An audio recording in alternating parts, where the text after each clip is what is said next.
Hey guys, Michael from Copper vs Glass, and in today's video we are checking out the best budget smartwatch currently available in 2025. It works on both iOS and Android, has all the features you need like heart tracking, step counter, blood oxygen, sleep tracking, plus a ton more. Oh, and it only costs $69. This is the Watch Pro 2 from CMF.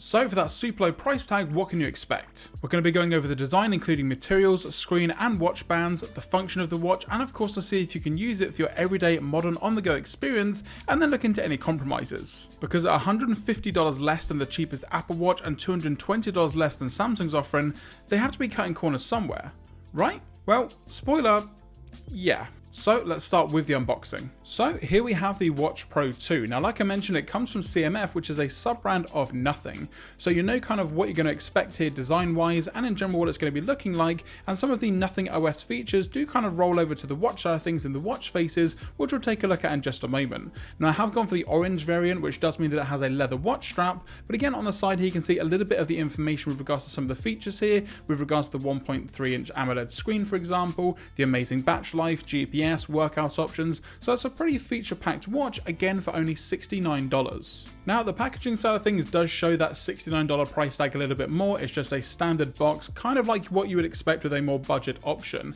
Now again, first front and center you're going to have the watch and also then the watch strap underneath, and like I mentioned you can either get a leather strap or a silicone strap. However, price wise it's pretty much going to be exactly the same, so I personally would always go for the leather option. It just feels a little bit more premium, and that orange is super nice as well. Then of course we've got all your paperwork and the very simple charging cable down here as well. Now paperwork wise you do have a little bit of information with regards to how to actually set up and use the watch itself, also the best way that you can get your heart tracking information, and also what the button on the crown does, and there's also a QR code in regards to getting the application side of things all downloaded and ready to go. Another more budget option is going to be the charging solution. You don't get any sort of charging puck or any way to dock the actual watch itself. You get a very simple magnetic 2-pin connector with a USB-A, not USB-C cable, which is a little bit disappointing.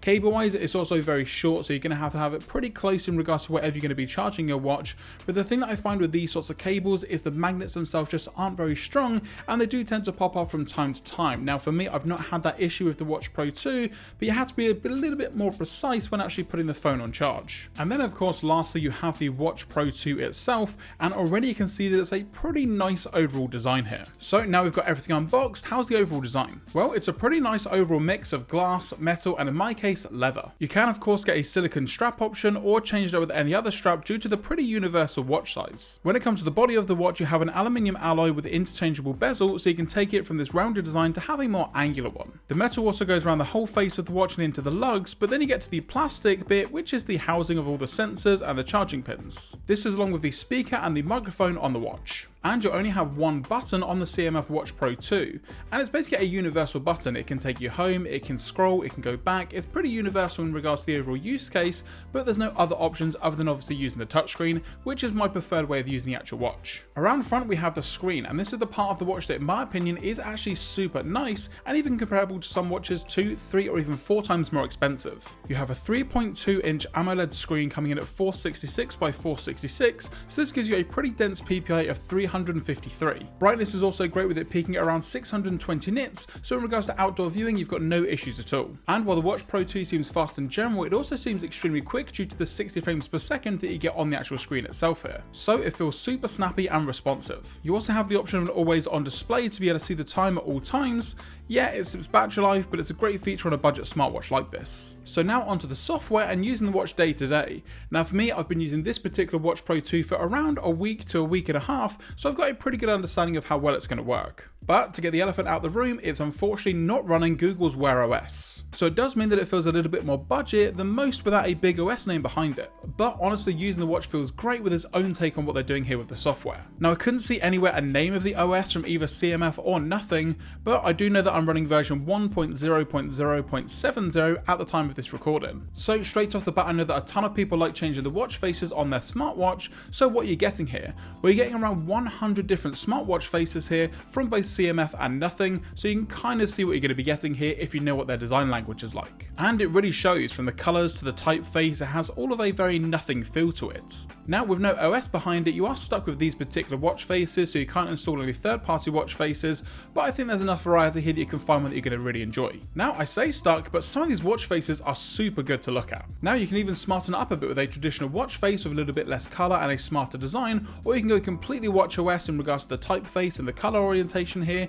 It's a really nice design overall. Now swiping left or right gets you into the widgets of the watch, and that's the main thing that you're going to be controlling here. You can arrange and select the apps that you want to show here and even click into them for a little bit more detail. It's a very simple way to control a smartwatch, but it really works. And the widgets look like they're taken directly from watchOS, which in my opinion isn't a bad thing, as the design and in general the way that the widgets are on Nothing OS are some of the best out there. Swiping down allows you to get to your quick settings, so things like brightness, and you can also then go ahead and swipe up and get your notifications, which I originally thought was a little bit bare bones in regards to what notifications the watch actually offered me at any one time. Now this is because by default there are a ton of notification features turned off, so I was a little bit disappointed to see there's no third-party app support and not seeing anything come through when it comes to getting, for example, a new WhatsApp message. But after a little bit of digging around online, I found a way to turn this on, and it's super simple. So now I get all the notifications. However, one big limitation is how you interact and actually use these, mainly when it comes to the response side of things. You basically can't. So if someone messages, for example, you do have some canned responses, but no option to reply with either your voice or any on-screen tiny keyboard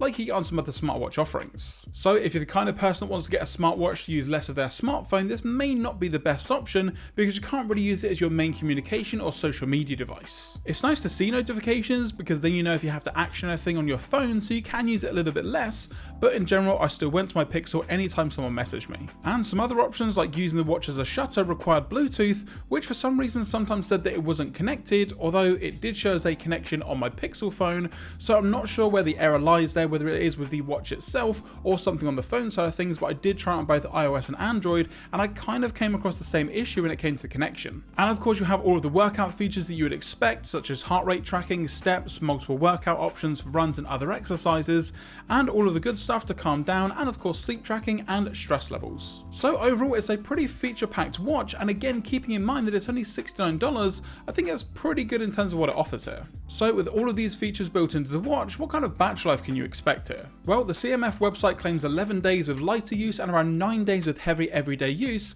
and to be honest, that's kind of what I was getting. So that's obviously way higher than the day or 2 days that you get from an Apple Watch or a Samsung Watch, so I was a little bit skeptical, but it's kind of spot on. You can easily go a full week without charging this device, and that for me was using the always on display, tracking features, using the watch day to day, so it's pretty darn good battery life when you take into account all of the features that it can offer. Now, don't get me wrong, I know that it's mainly because it's got a slightly slimmed down OS, which definitely plays a part, and maybe a lack of features compared to more premium offerings, but it's awesome to be able to charge basically every Sunday and then have all the power you need to get you through the week and straight through to the next one. So I think I've been pretty positive in this review of the CMF Watch Pro 2, but there has to be some downsides, and like I said at the start of this video, it definitely has some. However, it doesn't necessarily take away from this being the best budget option, but let's talk about them. Now, the issues don't come from the design, although it may be a little bit big for those with smaller wrists, and it doesn't come from the screen, which is genuinely amazing, and of course it doesn't come from the software, which yes is a little bit bare bones,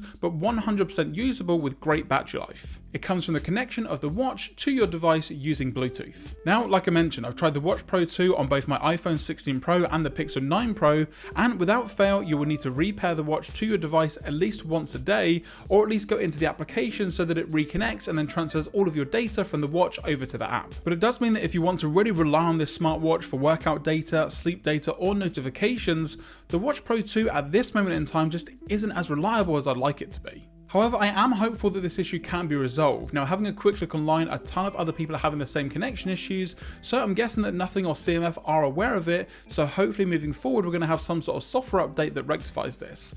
Now, I've also had 2 different software updates even in the short time that I've been using it, so it still shows that they're out there supporting the watch. Now, to make sure that we don't end on a downer, you've then also got the application side of things where all of your data gets transferred from the watch over to your smartphone, and this is basically directly out of Nothing OS. It looks amazing, it's got all the functionality that you would expect, and it's got all of the data here that you need in regards to all of your sleep data, where you can look at it in a bit more detail, step tracking, workout, all the information is here, and the application at the same time looks amazing. So if CMF can fix the connection issues, I think this could be one of the best smartwatches, not just in the budget category, but in general that you can get moving forward into 2025. However, for me, I do actually use my smartwatch quite a lot in regards to notifications and just in general getting information without having to get my phone out of my pocket every single time. So at least for now, due to these connection issues, I will be switching back to my Apple Watch Series 9, but I think moving forward, like I mentioned, CMF, if they do something nice with the Watch Pro 3, for example, I think it's going to be one of the best options available. But as always, guys, let me know in the comments section down below if you're using any sort of smartwatch at the moment, whether it is a more budget option like the Watch Pro 2